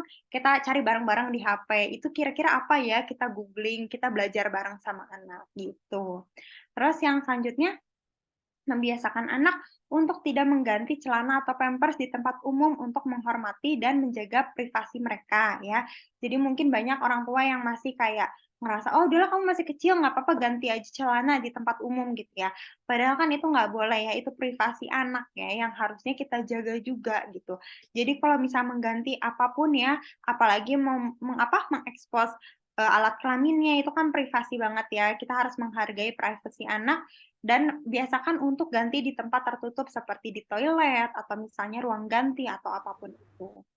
Jadi terakhir misalnya contohnya, adik mandi sekarang juga, menjadi adik masih mau nonton ya, oke mandi 5 menit lagi ya, kalau sudah 5 menit walaupun adik masih mau menonton tetap akan ibu matikan ya. Jadi kita memberikan pilihan sama anak, mau mandi sekarang atau mandi 5 menit lagi, misalnya contohnya kayak gitu. Misalnya dia bilang jawab, oh yaudah 5 menit lagi, oke beneran di timer sama kita ya, di HP nih gitu ya, kita pasang alarm 5 menit gitu ya. Nanti kalau HP-nya bunyi, kita mandi oke gitu. Tapi walaupun nanti kalau misalnya timer udah nyala, adik masih mau nonton, tetap TV-nya akan ibu matikan. Jadi kita juga tetap menerapkan aturan supaya anak tidak berlaku seenaknya gitu ya. Oke, selanjutnya. Nah, yang ketiga, meningkatkan kualitas dalam berkomunikasi dengan anak gitu ya. Ini melibatkan mendengar secara aktif kekhawatiran dan perasaan anak tanpa menghakimi. Selain itu juga kita berlatih untuk merespon dengan empati dan rasa hormat. Selain itu boleh mengutarakan pikiran dan perasaan yang dimiliki. Contohnya, adik kenapa menangis terus, lapar, sedih, marah, kesal ya. Sambil menjaga eye contact, kita lihat matanya dan menyetarkan tubuh dengan anak. Jadi kita kalau berkomunikasi dengan anak, biasakan kita menyamaratakan tingginya dengan anak. Jadi jangan kita berdiri, anaknya di bawah gitu, paham ya? Misalnya anaknya kan lebih pendek daripada kita, terus kita ngomong dari atas kayak gini, jangan ya. Jadi dibiasakan dari sekarang kalau kita mau ngomong sama anak, kita lihat matanya. Supaya anak menjadi anak yang percaya diri. Jadi dia kalau misalnya ngomong dengan temennya, atau ngomong depan umum, dia selalu menjaga eye contact dengan orang-orang. Itu salah satu juga mencegah jadi korban bullying.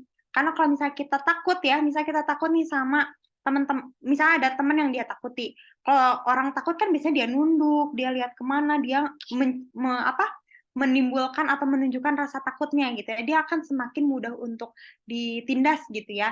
Tapi kalau misalnya kita mengajarkan anak untuk selalu menatap matanya kalau lagi bicara, nanti anak juga ke teman-temannya kayak gitu, dia berani lihat matanya gitu. Jadi melihat mata seseorang saat berbicara adalah bukan sesuatu yang menakutkan gitu. Jadi dari sekarang kita latih anak kita untuk selalu jaga eye contact dan menyetarakan tubuh ya. Lalu selanjutnya misalnya, adik, ibu sedih kalau adik pukul-pukul ibu terus karena rasanya sakit. Jadi kita juga asertif atau aktif untuk mengungkapkan perasaan apa yang kita rasakan. Terus misalnya selanjutnya adik kesel ya mau ibu peluk, kayak misalnya kita contohnya empati terhadap kondisi anak gitu. Misalnya anak lagi tantrum, anak lagi kesel, anak lagi sedih, kita tawarkan pelukan dan sentuhan ya supaya anak lebih rileks lagi. Oke, selanjutnya. Nah, ini yang keempat adalah mengatasi permasalahan yang ada di dalam diri kita dan hubungi profesional jika diperlukan. Mengidentifikasi dan menangani masalah emosional yang kita miliki, seperti trauma masa lalu atau konflik yang belum terselesaikan, dan mencari dukungan psikolog atau psikiater jika perlu. Jadi mungkin kita juga di sini adalah korban dari toxic parenting mungkin ya gitu. Tapi gimana sih supaya nggak turun ke anak kita? Kita juga harus benah dari diri sendiri. Jadi yang paling efektif adalah kitanya harus sembuh dulu ya. Kitanya juga harus menjadi orang tua yang sehat dulu ya.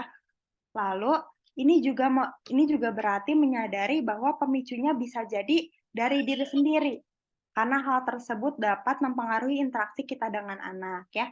Jika dirasa kita sedang kesulitan untuk memecahkan masalah yang dimiliki atau mengalami kesulitan emosional yang berat, mencari dukungan dari seorang profesional akan sangat membantu. Mereka dapat memberikan bimbingan dan dukungan dalam mengembangkan strategi yang lebih sehat dan mengatasi masalah emosional yang mendasarinya. Jadi coba kenali dulu kalau misalnya mungkin kita ngerasa kita toxic parenting sama anak kita sekarang. Kita kenali dulu, kenapa ya kira-kira saya sering marah-marah. Contohnya mungkin setelah dipikir-pikir, kayaknya saya tuh kecapean deh, soalnya suami saya nggak pernah bantuin. Misalnya gitu ya. Akar permasalahannya adalah kita kecapean nih. Nah, kita pertama-tama jangan jauh-jauh ke anak. Kitanya juga yang pertama-tama harus membangun komunikasi yang efektif dulu sama suami. Misalnya bilang ke suami, aku tahu nih Bapak capek kerja seharian, tapi aku juga capek seharian ngurus anak. Ayo dong kita sama-sama yuk kerjasama supaya kita mungkin tidurnya lebih awal bareng-bareng, istirahat bareng-bareng lebih awal. Mungkin minta suami untuk lebih sering aktif untuk membantu kita di rumah atau gimana. Jadi jangan jauh-jauh ke anak, tapi kita perbaiki dulu sama suami gitu. Terus kita ngerasa kenapa ya kita sering marah-marah atau pukul-pukul ke anak. Oh kita ingat dulu juga kita sering dipukul sama orang tua. Nah mungkin kita kesulitan nih gimana ya caranya untuk ngehandle emosi kita sendiri. Kalau kita ngerasa nggak mampu, kita nggak apa-apa loh ke psikolog gitu. Jadi kita harus sembuh sama diri kita sendiri dulu ya. Oke, selanjutnya. Nah, pada akhirnya tidak ada bentuk parenting yang sempurna. Hal terkecil yang bisa dilakukan adalah memberikan contoh yang baik kepada anak, dan itu dimulai dari diri sendiri. Karena children see, children do. Jadi apa yang anak lihat, itu pula yang akan anak lakukan gitu ya. Jadi intinya nggak ada parenting yang sempurna di dunia ini ya. Tapi yang ada kita mau terus berusaha untuk menjadi yang lebih baik gitu ya.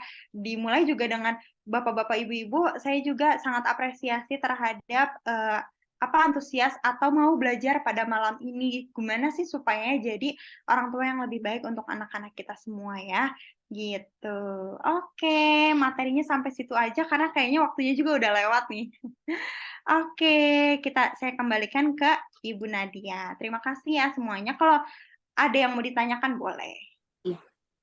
Baik, terima kasih banyak Ibu Sitias. Wah, materinya memang sangat luar biasa sekali ya. Aku dari tadi udah, wah, bener aja nih. Wah, bener nih. Bener-bener memang untuk parenting di saat ini memang sangat dinamis ya menurut aku ya. Dan kita pun juga perlu adanya kerjasama antara keluarga inti ya, seperti suami atau orang tua, mertua, dan juga orang yang ada di sekitar kita ya. Jadi memang untuk menerapkan sendirian itu memang agak sulit atau mungkin memang sulit banget ya.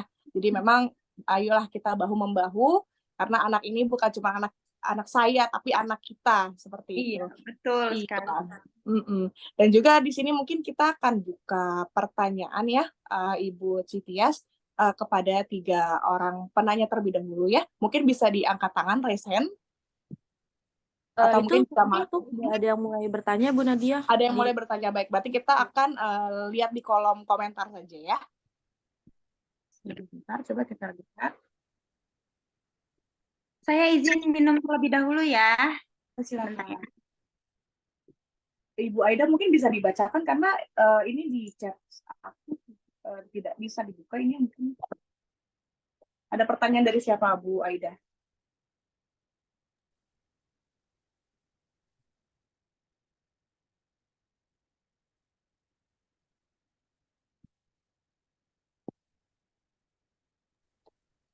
Oke, ini di kolom question and answer ya. Pertanyaannya, ini nggak ketahuan ya siapa penanyanya karena memang bisa disembunyikan. Jadi pertanyaannya, apakah metode parenting demokratis menjadi jaminan untuk anak yang berhasil? Tuh. Ini saya masukkan ke dalam kolom komentar aja ya.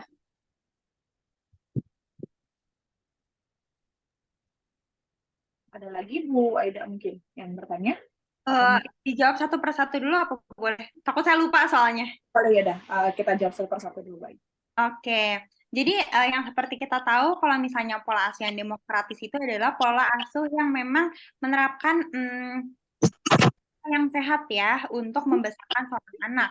Jadi ya insya Allah sebetulnya kalau misalnya pola asuhnya memang demokratis, nanti anaknya maksudnya pas besar akan berhasilnya itu tolak ukur setiap orang tua beda ya, berhasilnya dalam hal yang seperti apa. Tapi kalau misalnya konteksnya di sini berhasilnya dalam cara anak menjadi mungkin lebih disiplin, bertanggung jawab, atau anak juga menjadi asertif mengutarakan perasaannya, kalau misalnya berhasilnya seperti itu mungkin iya. Karena pola asuh yang paling efektif memang cuma hanya satu, yaitu demokratis. Demokratis itu memberikan aturan kepada anak, tapi diiringi dengan kehangatan dan bimbingan juga. Jadi, kalau misalnya berhasilnya adalah dalam konteks menjadi anak yang insya Allah tumbuh menjadi anak yang sehat, anak yang sehat mental, sehat fisik, terus anak juga bertanggung jawab, bisa membedakan benar atau salah, bisa membatasi pergaulannya juga, ya insya Allah berhasil ya. Karena kalau misalnya kita memang dari dulu dekat sama anak terbiasa berkomunikasi sama kita, anak biasa terbuka sama kita, nanti pas udah remajanya juga, pas anak udah mulai besar, dia juga terbiasa terbuka sama kita. Jadi apapun yang dia lalui di sekolah, dia pasti terbuka sama kita. Kayak misalnya contohnya, tadi di sekolah misalnya aku berantem sama teman-teman aku gini-gini gitu-gitu. Nah, kita bimbing anak supaya gimana sih cara menghadapi konflik di luar sana itu gitu. Jadi sebetulnya yang memang ditekankan, karena pola asuh yang demokratis itu sebetulnya membangun komunikasi. Ketika memang kita sudah bisa membangun komunikasi yang efektif kepada anak, nanti kesananya akan lebih mudah untuk mengontrolnya gitu. Jadi itulah ya mengapa pola asuhan demokratis itu bisa berhasil karena komunikasinya juga efektif gitu. Jadi anak lebih terbuka gitu ya. Anak dan orang tua komunikasinya baik sehingga apapun yang dia rasa jadi terbuka gitu ya. Betul begitu. Dan selanjutnya mungkin di sini ada pertanyaan lagi dari di sini mungkin ada yang raise hand ya atas nama Ibu Cindy Asmiko. Mungkin bisa di-unmute Ibu untuk mikrofonnya. Iya. Ya, Assalamualaikum warahmatullahi wabarakatuh. Waalaikumsalam warahmatullahi wabarakatuh, Ibu. Ya, terima kasih Ibu Sitias untuk sharing sessionnya malam ini. Bermanfaat sekali. Yang mau saya tanyakan adalah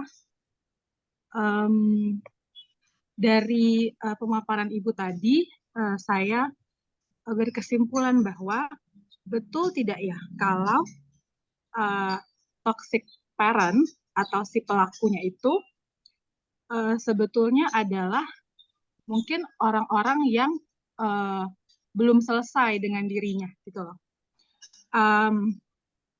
Jadi untuk, dan tadi saya tertarik untuk case-nya Maudy Ayunda, memang untuk masuk Stanford atau Harvard itu kekayaan itu bukan menjadi parameter, tapi kestabilan kondisi keluarga, dalam hal ini mungkin ayah dan ibunya saat proses pengasuhan Maudy di waktu kecil sampai remaja, apakah mungkin ya Bu itu membuat mereka ini menjadi orang tua yang let's say demokratis kan di sini pola pengasuhannya gitu.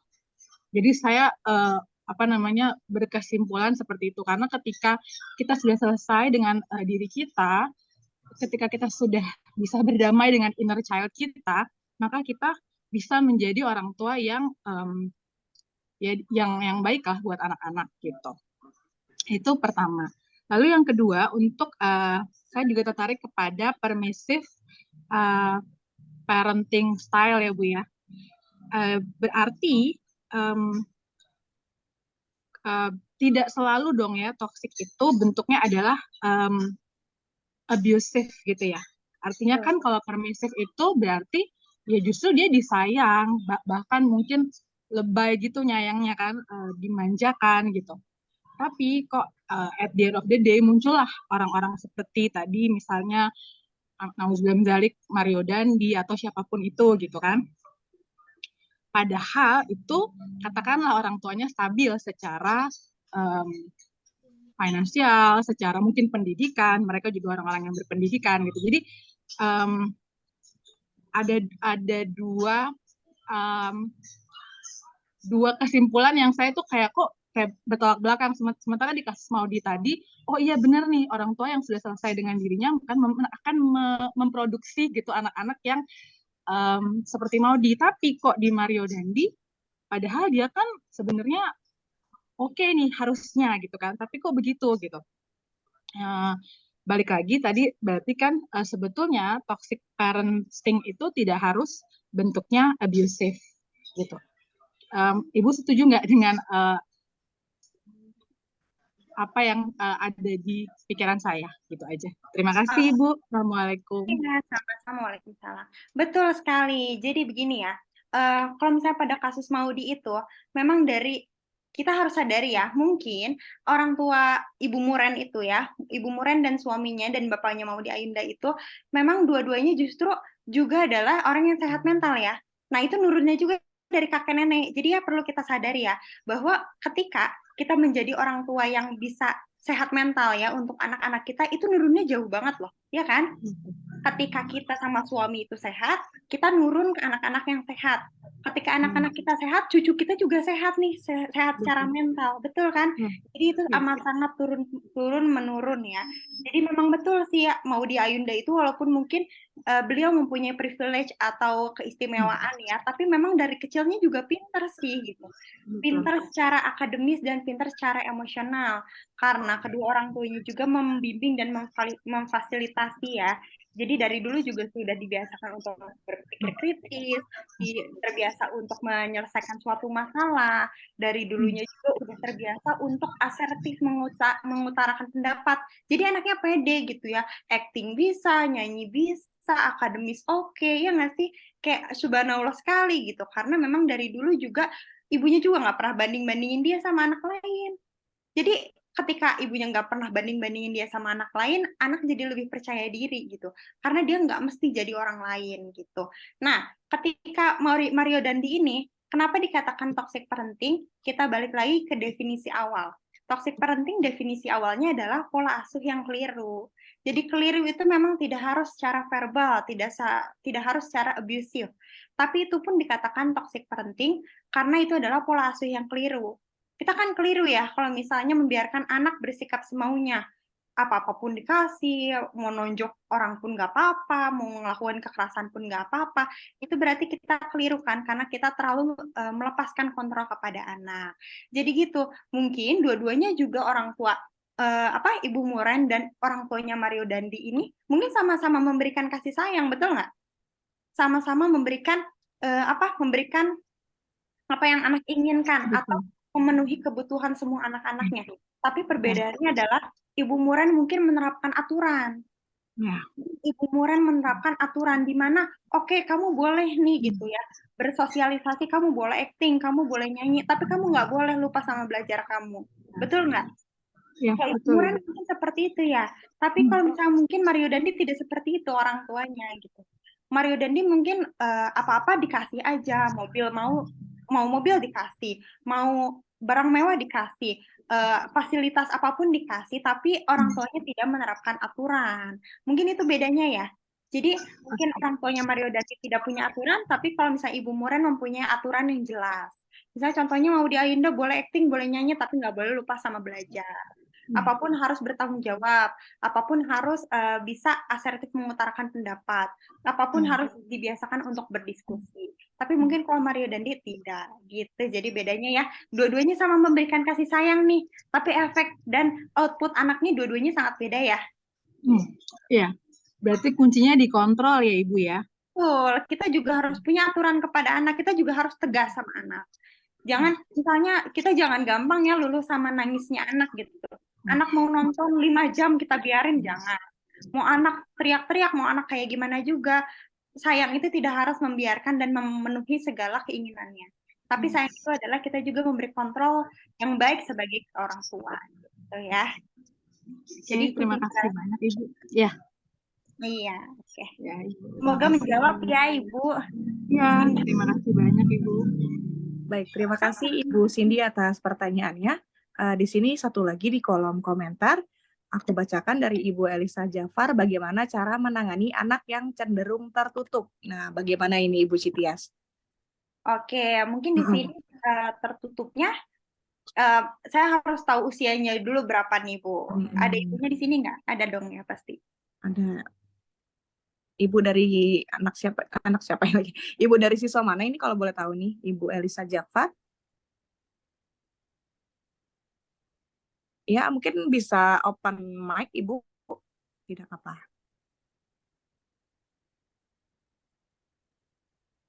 Oh, kelas 6. Oke. Oh, kelas 6. Oke.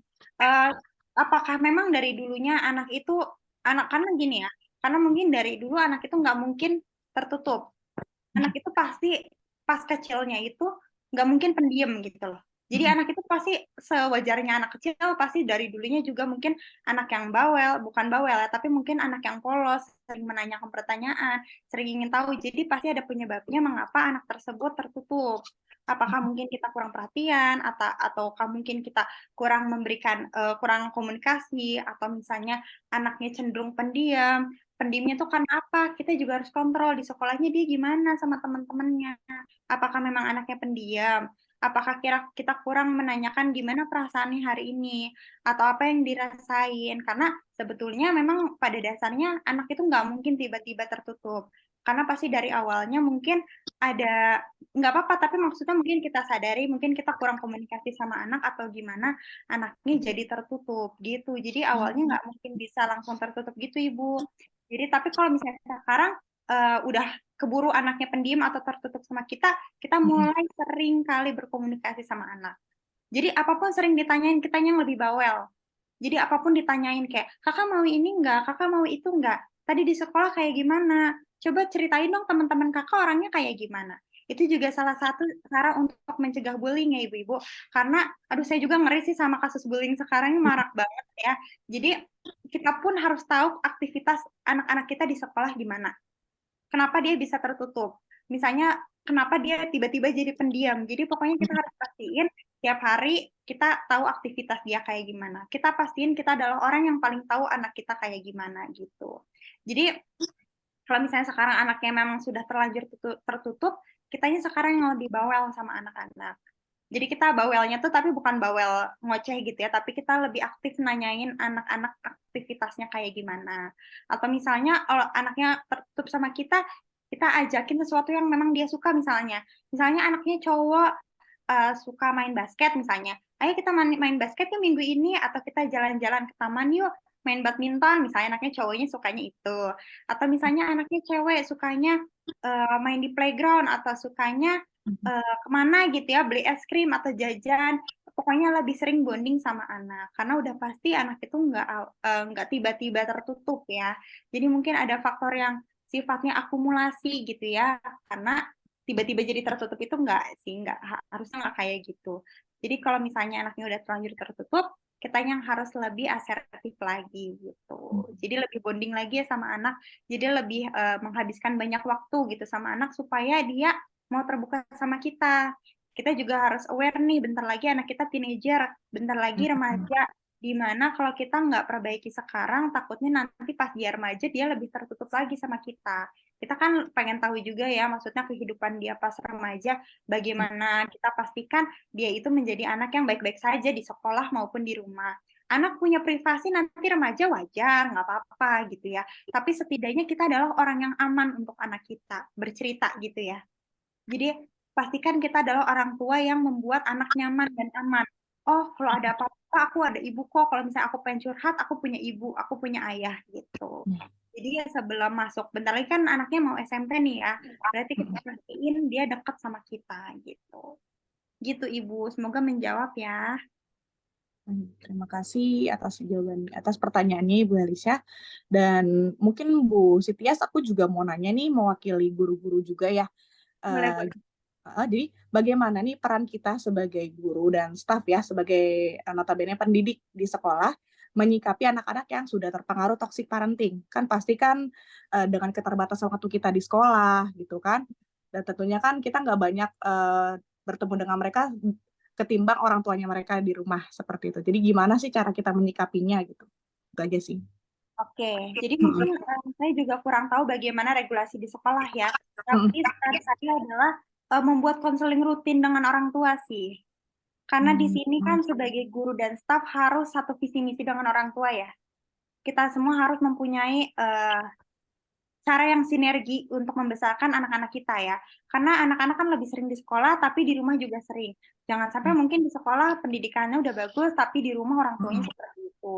Jadi kalau misalnya emang anaknya udah terlihat nih, kayaknya nih orang tuanya toxic parenting, justru yang harus dievaluasi adalah orang tuanya juga gitu. Karena nggak melulu tentang anak, karena anak gimana orang tuanya. Jadi anak juga pasti begitu karena didikannya di rumah mungkin. Jadi yang perlu dievaluasi adalah coba mungkin ajak ngobrol orang tuanya, terus minta untuk orang tuanya samakan ya visi misi dalam mendidik anak.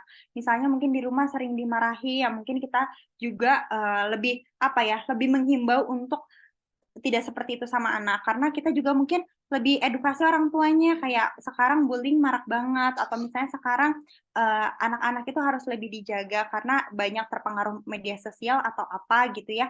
Jelaskan, edukasi juga orang tuanya. Nanti kalau misalnya sering dimarahin di rumah, dampaknya seperti ini. Jadi perlu juga penyuluhan kepada orang tua sih kalau menurut aku ya, supaya menyamakan visi misi gitu dalam mendidik anak gitu. Baik, terima kasih. Mungkin ada yang ingin bertanya lagi. Mungkin Bapak Kamil ada pertanyaan atau sudah cukup? Iya. Luar biasa ini ya. Iya, Masya Allah banget. Masya Allah gitu. Alhamdulillah ya, rata-rata anak-anak murid kita di sekolah tuh curhatnya ke saya, Bu. Mister, apa saya habis dicubit nih sama mama saya. Nah, Mister, kok mama saya beda-beda ini kok ke teman-teman kok seperti itu. Alhamdulillah ya, saya juga memberikan hal yang baik buat anak-anak juga.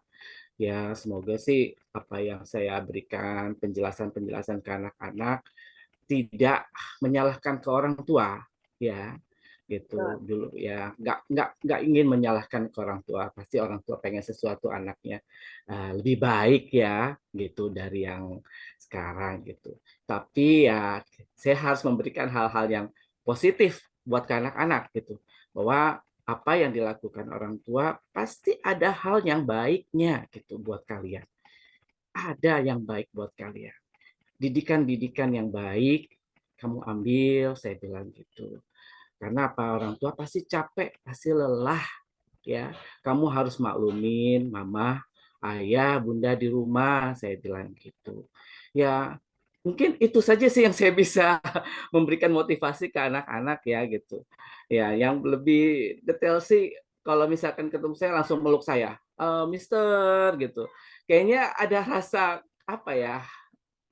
Mereka perlu ingin pendekatan orang tua yang lebih baik lagi sepertinya gitu. Jadi dia merasa kok nyamannya ke saya gitu sebagai orang tua kedua di sekolah gitu. Ya, jadi kalau di kantor tuh pasti anak-anak datang, Mister, sedang apa Mister ini gitu. Ya itu dia ya. Iya, Jadi betul. ya alhamdulillah mudah-mudahan apa yang kita berikan informasi di sini, sharing-sharing di sini bisa membangun bagaimana kita menjadi orang tua yang lebih baik untuk anak-anak kita supaya punya masa depan yang mungkin lebih baik lagi. Doa saya tuh lebih baik lagi masa depannya. Karena apa? Anak kecil itu memang kan seperti apa ya, kertas putih ya. Bagaimana orang tua bisa melukis di atas kertas yang lebih baik seperti itu. Mungkin itu saja dari saya. Ya. Iya. Masya Allah sekali, Bapak idaman anak-anak banget ya berarti. Para orang tua berguru sama Bapak, kenapa ya? Anak-anaknya kok mau nyantol banget sama Bapak nih. Berarti Bapak ini punya kehangatan yang luar biasa dong, kalau gitu. Banget gitu. Karena saya senang sih sama anak-anak ya. Mungkin dari hati saya yang paling dalam, tulus ke anak-anak. Jadi anak-anak tahu bagaimana tulusnya saya, bagaimana saya juga memberikan mereka itu seperti apa ya, disiplinnya seperti apa, tapi juga kasih sayang juga gitu. Seperti itu aja gitu. Oke. Mungkin ada lagi yang mau bertanya? Sudah cukup atau mungkin ada pertanyaan lagi? sudah masuk jam 20.30 Iya, ya. kayaknya sudah cukup Mm-mm. ya Bu Nadia Kayaknya ya. sudah cukup juga ya, Mm-mm. karena sudah terlalu lama juga Bu Siti tadi berbicara bercakap, pasti akan haus banget ya Bu. Di sini aku merasa terima kasih banget atas pelajaran yang Ibu Sitias berikan gitu kan, karena masuk juga ke aku, bukan hanya ke orang tua aja, aku juga sebagai pendidik dan juga aku sebagai orang tua pasti sangat berpengaruh juga buat aku, seperti itu. Semoga di parenting kelas kali ini ilmunya makin barokah Ibu Sitias ya. Terima kasih atas bantuannya. Amin ya Rabbal Cepat Alamin. lulus ya. Amin, Makin amin, sehat selalu amin. sekeluarga ya Bu ya. Itu Iya, aja betul. mungkin dari kita. Ya, makasih ya semuanya juga atas Sama-sama. Terima pertanyaannya. kasih atas ilmu yang bermanfaat. Semoga berkah untuk bersama ya. Amin ya rabbal alamin. Amin ya Rabbal Alamin. Baik, dan mungkin Ibu Bapak yang ada di parenting kelas ini, karena sudah 20.31 ya, sudah masuk jam malam ya, mungkin sudah waktunya kita beristirahat. Kita akhiri saja untuk parenting kelas pada malam hari ini. Semoga nanti di semester genap kita akan adakan kembali untuk parenting kelas lagi. Terima kasih atas ketersediaannya untuk ikut join dalam parenting kelas. Semoga ilmunya bermanfaat dan juga kita akan tetap menjadi orang tua yang lebih baik lagi. Itu saja mungkin Bapak Kamil. Terima kasih atas informasi. Ya, itu. Halo? Ya, terima kasih atas waktunya ya, Ibu Bapak. Assalamualaikum warahmatullahi wabarakatuh. Waalaikumsalam warahmatullahi wabarakatuh. Kita bisa Terima foto bersama kasih. dulu, Bapak Ibu. Ya, foto dulu ya. Baik, iya baik, benar sekali. Sebelumnya mungkin kita foto dulu ya Pak ya. Iya, ya, Sebagai foto dulu. dokumentasi. Kita foto dulu ya. Dan juga untuk yang belum absen mungkin saya masih tunggu ya, karena nanti akan mendapatkan sertifikat. Mohon yang hadir hari ini jangan lupa absen. Boleh dibuka kameranya, Bapak Ibu. Ya. Kameranya mungkin bisa dibuka open semuanya. Ini ada dua slide ya, 2 sesi ya, sebentar ya. Oh iya, baik. 1, 2, 3. Oke. Sebentar, satu lagi. Oke.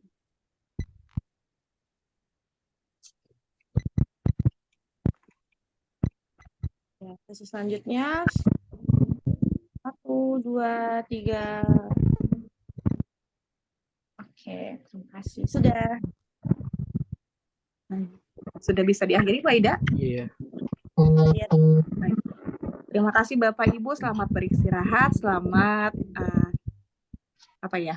weekend, happy weekend. Happy weekend. Iya, happy weekend. Happy weekend ya. Selamat berlibur. Ya, terima kasih Bapak Ibu.